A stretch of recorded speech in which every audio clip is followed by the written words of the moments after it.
login and password to be able to access these. Same goes for the students and faculty and staff.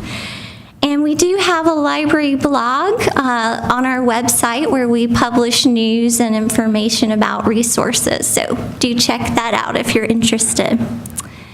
Any quick questions? Thank you for your time.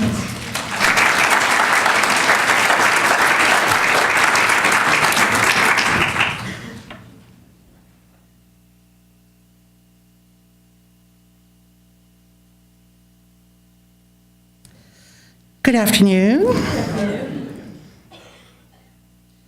I have been asked to give you a brief overview of the state performance measures. Some of you may be familiar with these already. They are taking on increased importance across the state, with money attached to them now, funding for the school going through or being calculated by our performance on these performance measures. So, and they are figuring prominently in the President's plan of work and in everything that the college is moving forward with. So, quick overview. The state has always had, or has had since 2000, some form of performance measures that is mandated by the state legislature that that data will be collected on. They started with 12 in 2000. 2008, they dropped 4 of those original measures and we're down to 8. And then just this year, they have completely revamped the methodologies for those 8 measures. So they sound a little bit like what they used to be called, but they don't calculate them the same way. So there's still 8, and they're in about 4 different major areas of what we do. So we'll take a quick look. In adult basic education, we have 2 measures. One is measuring basic skills student progress when they move from one educational functioning level to another during a program year, and the GED diploma passing rates. And I have written for you, and those aren't even the exact methodologies up there. It's a user-friendly form of the methodology, just to give you an idea of how it's calculated.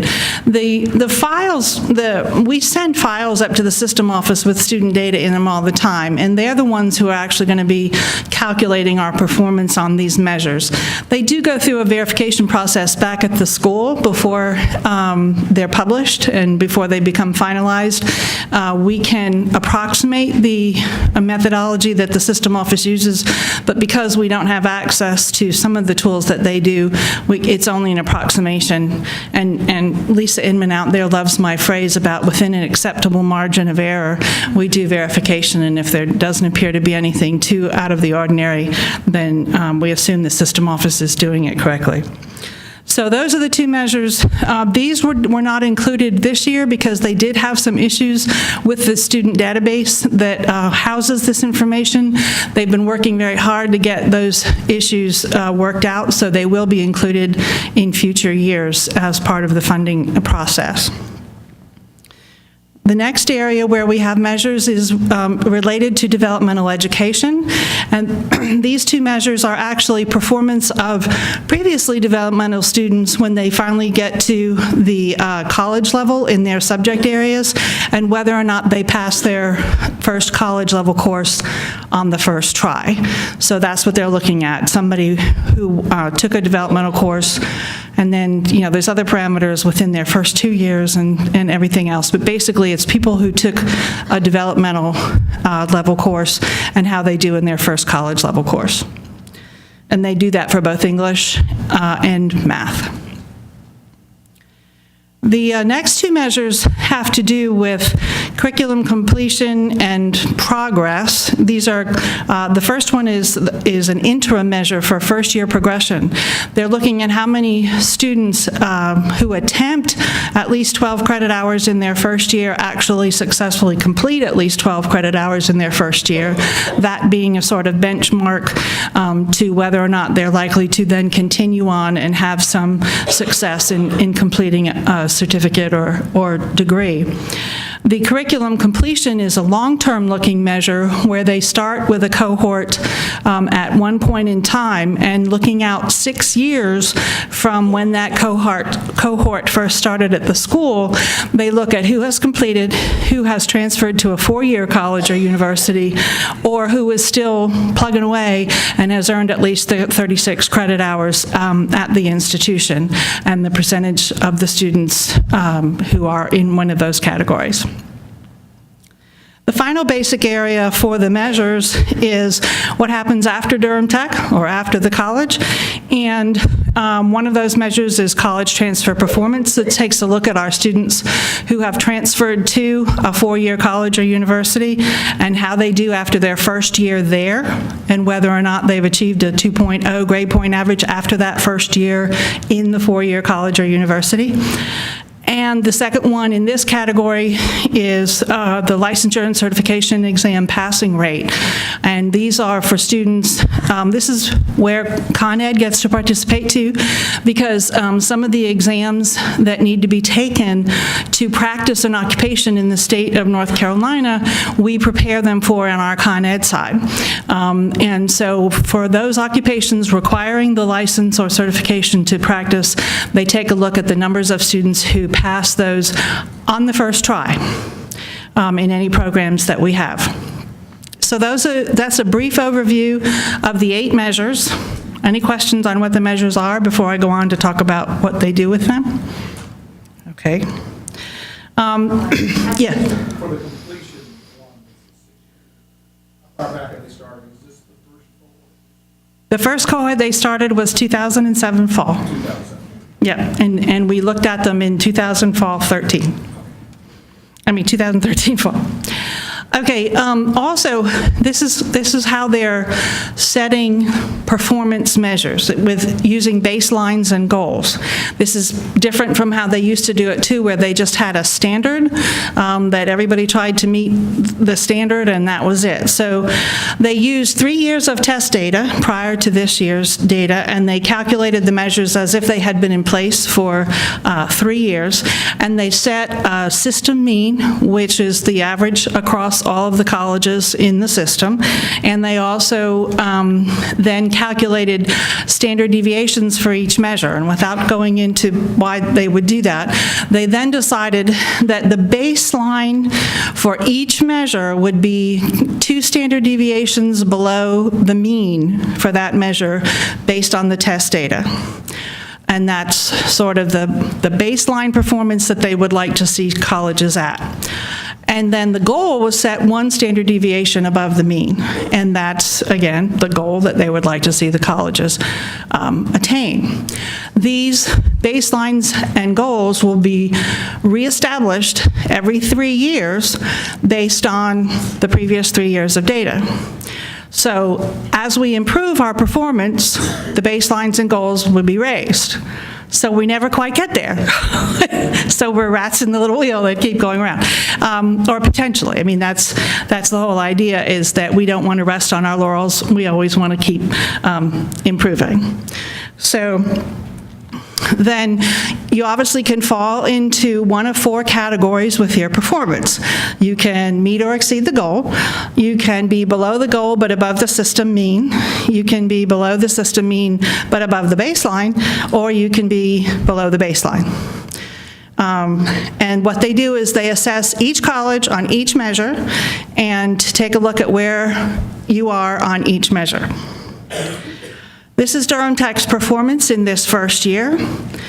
I'll let you look at that for a minute and digest it. I did not mark the categories. We met 1 goal. We were so close in another one, in the licensure pass rates. Our performance is not dissimilar from other colleges' performance, lest you think that it is. We were, in most of our performances, we were above the baseline and somewhere around the system mean, a little bit above or a little bit below the system mean. You can actually see, I'll give you the website you can go to and see a summary report of all the colleges' performance.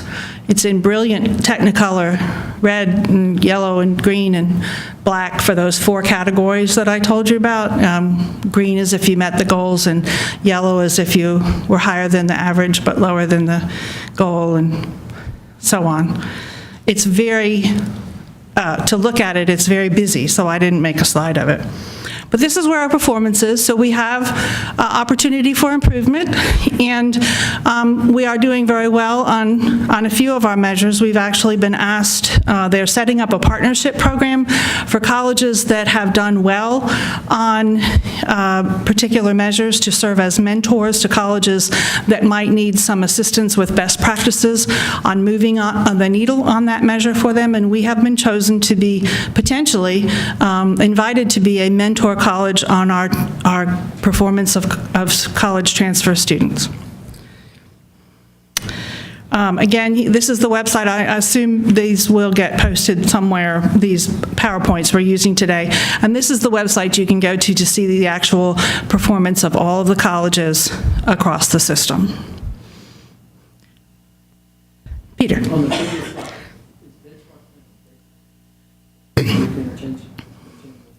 Yes, the question was, is benchmark, baseline basically interchangeable terms? And yes, that's correct. That's 2 standard deviations below the system mean on that measure. Each measure will have its own standard deviation. Any other questions? Okay. If you have any questions or want any more information, don't hesitate to contact me.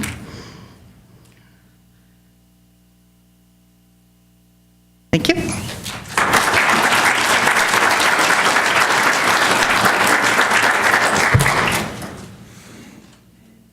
Good afternoon. Snow in November, really? The world's coming to a funny place. Well, we do find ourselves moving to the end of another fall semester, and start by just asking you to mark your calendars. In 5 weeks and 2 days, we will convene once again. We will once again have our annual holiday party. This year it will be on Thursday, December 12th at the Durham Hilton. And once again, we invite all employees to join us and to bring a guest for dinner, dancing, fellowship, and a cash bar. Important sort of stuff.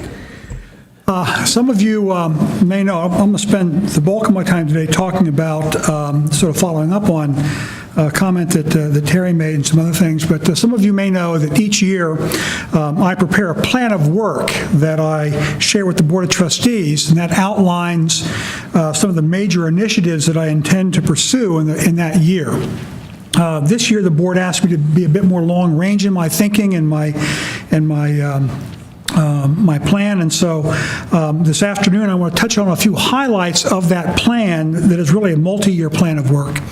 And we'll post a summary of this plan on the campus, on the faculty staff page of the website, so you needn't take notes unless you're really excited to do so.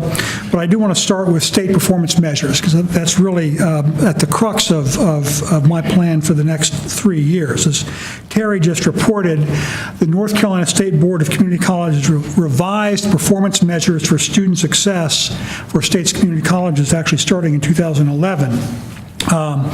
Since 2000, we have had those performance measures in some form or fashion, and for many years, there was actually some money attached to how well colleges performed in those areas.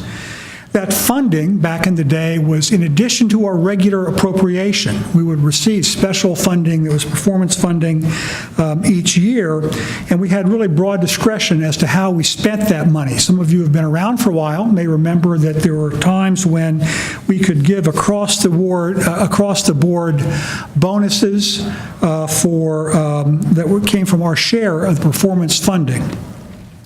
But in November 2011, the State Board not only revised the benchmarks, which led to the 8 measures that Terry just shared with us, they also changed their thinking about how performance funding should work.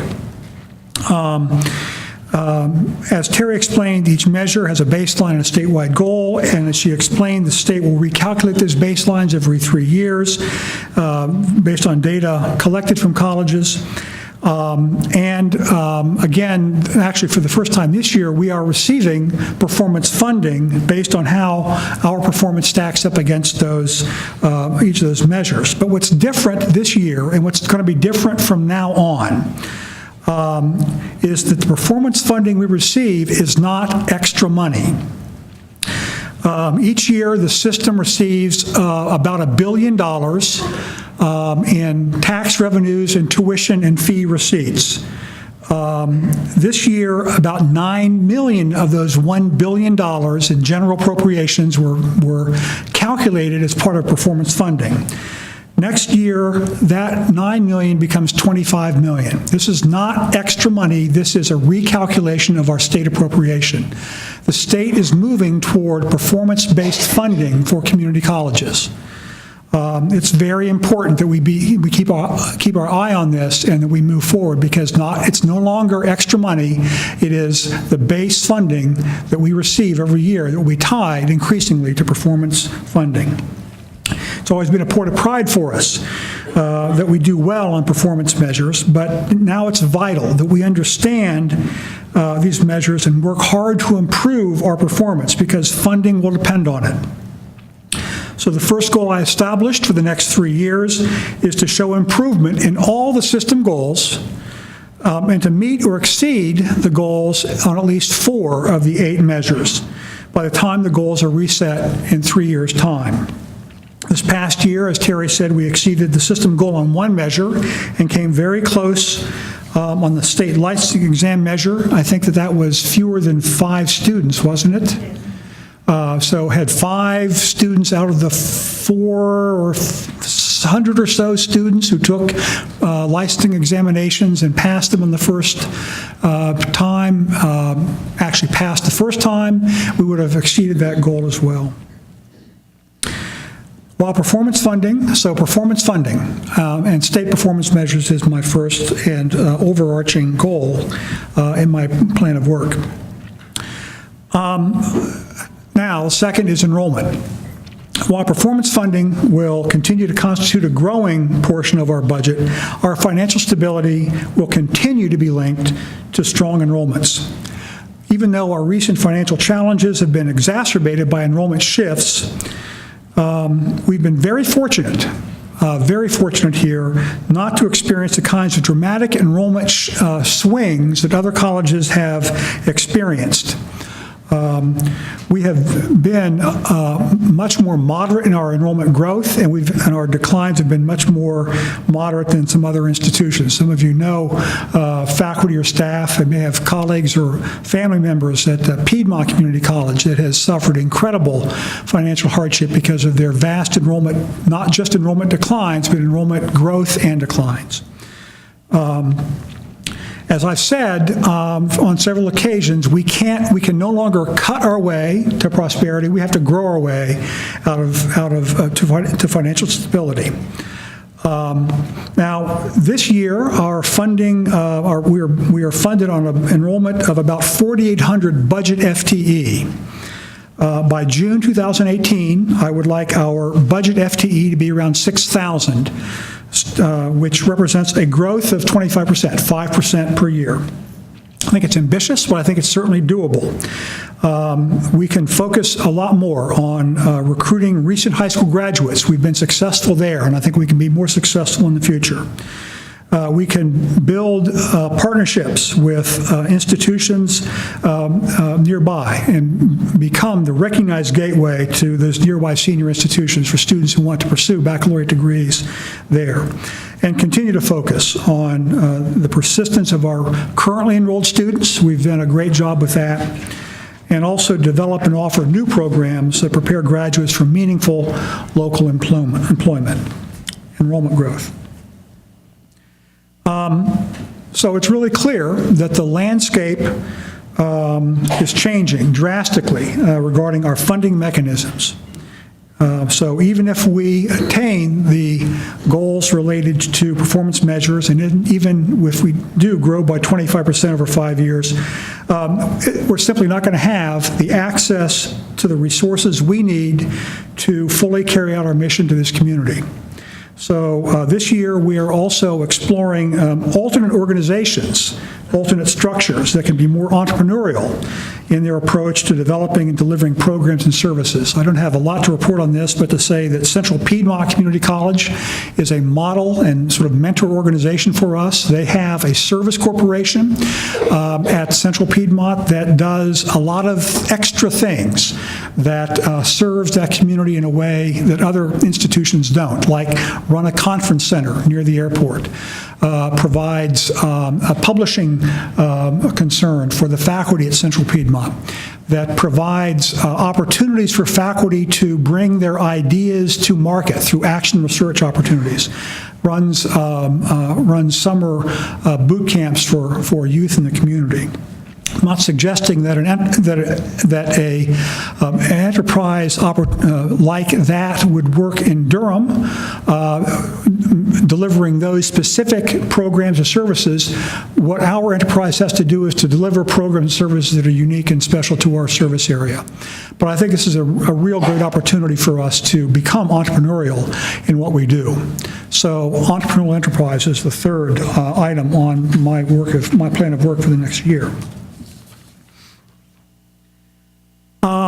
Moving on, most of you should know that we've been working on a campus improvement plan that includes new external signage and wayfinding, an enhanced emergency call notification system for campus, and improved lighting. Funds for these projects came from a bond issue passed in 2007 by the voters in Durham County. We've got about $4 million remaining in that from that bond issue that we will earmark by the end of 2014 and expend those funds very promptly thereafter. In addition to making sure that the campus improvement plan is adequately funded so we can carry out what we need to do, we'll begin needed renovations of the Newton building with the campus improvement with the campus improvement funds from the 2007 bond issue. In addition, at the same time, our ability to expand programs in such areas as health technologies, industrial engineering, other high-demand, high-technology areas is limited by our lack of space. Both the Durham and Orange County commissioners are discussing plans for education bond referenda in the next 2 or 3 years. And we want to be at the table for those conversations. Notwithstanding those discussions for a bond issue here in Durham County, if we are able to expend the remaining bond funds promptly and appropriately, talking with the county commissioners about a signature building across the street here, and at the same time talking about a second building in the Orange County campus. Notwithstanding those discussions, we must continue to seek opportunities to establish and offer new programs to help prepare students or potential students for high-skilled, high-paying careers in our local economy. So, new buildings. Last year, we compared the progress of students who completed their high school credential through Gateway to College. Compared that with students who completed their high school credential through our regular basic skills programs. And what we found was no surprise at all. More of the Gateway to College students stayed enrolled, more completed their credentials, and more quickly, and more of them moved on to college-level programs than students in our traditional basic skills programs. This is not at all a criticism or an indictment of our basic skills programs. The people who work in our basic skills programs do heroic work. But the simple fact is the Gateway to College program provides more resources to bear for students who need them. And as a result, they're more likely to be successful. So this year, we are aligning our Gateway to College program and our basic skills programs to make sure that more of our students in our basic skills areas get the resources they need to be successful and the support they need to move on to bigger and better things. Gateway to College alignment. I know that it seems like about a year ago, we were celebrating the success of our 5th-year report to SACS. We were, which means that our accreditation for SACS is scheduled for review and renewal in less than 4 years. And since I've been serving on the SACS Board of Trustees for the last 5 years, it's kind of important for me that we get this right. The institutional effectiveness teams that have been working with Tina Bryant Allen's leadership are playing an integral role in that effort. And by the end of this academic year, we'll be appointing a reaffirmation steering committee to begin formal work on documenting our compliance with the principles of accreditation and starting work on identifying a QEP topic. If you've been here for more than 5 years, you'll recall that our current strategic plan was adopted in January 2008, and when we adopted the plan, we indicated that we would review it in 5 years, and so we're up for a review now. We've begun that review last spring when REAP conducted the survey of faculty and student and staff about key components of the strategic plan, and followed that survey with a series of listening tours across the college. At convocation in August, we continued that review when we asked faculty and staff to conduct an analysis of strengths, challenges, opportunities, and threats. We continue to get input from faculty and staff and the community, and we'll bring a revised strategic plan to the Board of Trustees for review and approval in June of 2014. Despite the fact that he took Wanda to the beach earlier this year, one of my favorite people is Burt Maggart, Wanda's husband. Those of you who didn't know Burt, he was a career officer in the Army, retired as a general. In his 40 years of leadership in military and private enterprise, he said that the one lesson he learned was that you never have the team you have in place for leadership, it's never fully intact. People move on. They retire. They may not be able to move up in your organization. They have family circumstances that cause them to change. His point was it's more important to have leadership development in many ways than it is to have in addition to having strong leadership. I know there are great people in leadership roles in this room today who are not going to be here in 5 years or 3 years or 2 years or maybe even next year, or not in the roles you're in now. It's very important that we develop leadership talent in our institution. In addition, in the past 2 years, we have called upon many of our mid-level leaders, both on the faculty and staff, to take on additional responsibility as we've decreased the size of our faculty and staff from over 355 to fewer than 340, while serving more people. So we need to devote more time and attention in the coming year to enhance professional development with a special focus on leadership development. At the start of my remarks, I talked about the shifting nature of our funding mechanisms at the state level. The role of the community college presidents has gotten much more focused on resources and resource development than even when I took office 5 years ago. And I think we've begun to have some successes in our resource development efforts here. This fall alone, we received a $100,000 gift from Wells Fargo to support work-based learning. We received a $25,000 gift from Merck to support our BioWork program, and recently we received a $30,000 gift from an anonymous donor to support the Charles Sanders President's Lecture Series. Richard Blanco, the inaugural poet, was the first speaker in the Charles Sanders President's Lecture Series here in October, and we're happy to announce that on April 13th, Mary Roach, the funniest science writer in the country, will be the second President's Lecture Series speaker on Sunday evening at the Carolina Theater, and then on Monday morning she will be here on campus with a group of students. We're excited about that opportunity. Those kinds of efforts, that kind of fundraising, will continue to be a very important priority for me. And in 2011, the Foundation Board of Directors approved a strategic plan that includes specific fundraising and endowment goals by June of 2017, expanding the campus fund drive to at least $300,000 a year, the annual fund drive of at least $300,000 a year by 16-17, and the foundation's endowment to be valued in excess of $3 million by that date. You may have noticed that this fall we did not have a campus fund drive. That was deliberate.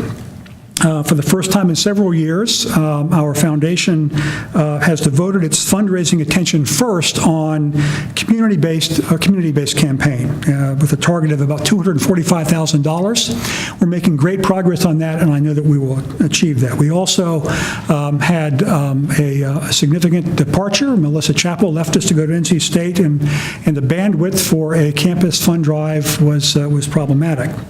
But most importantly, we all understood that last fall was not the best time to be asking you to give even more. I get it, and I know, and I thank you for each of you doing more, serving more students, teaching more students, and serving more students than we have in the past with fewer resources. Not to say we're not going to undertake a campus fund drive in the coming year. We're planning to start that drive in early 2014. And today I'm going to end my comments with a challenge to each of you to consider when we begin that drive next year. We want to reach a goal of our campus fund drive of $50,000, and I'm glad that Chris is here to help make sure that I've got the math right with this. An overall campus fund drive goal of $50,000. Here's how we'll get there.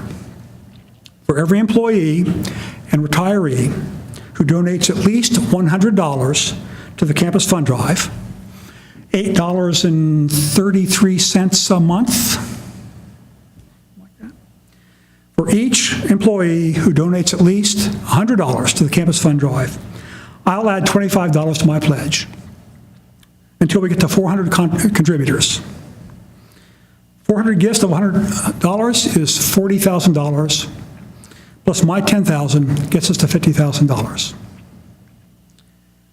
For several months, I've been saying I'm tired of playing defense, and I think we're all ready to play offense. I think we've turned a significant quarter. We are managing to operate the institution on the resources we have. We are serving more students. We are serving them better. I think that great times lie ahead. I want to thank you all for the great work that you've done in the past, and I look forward to working with you in the coming months and years as we continue to enrich our students' lives and the broader community through teaching, learning, and service. I'm very proud of you, and I'm honored to be your president. Thank you.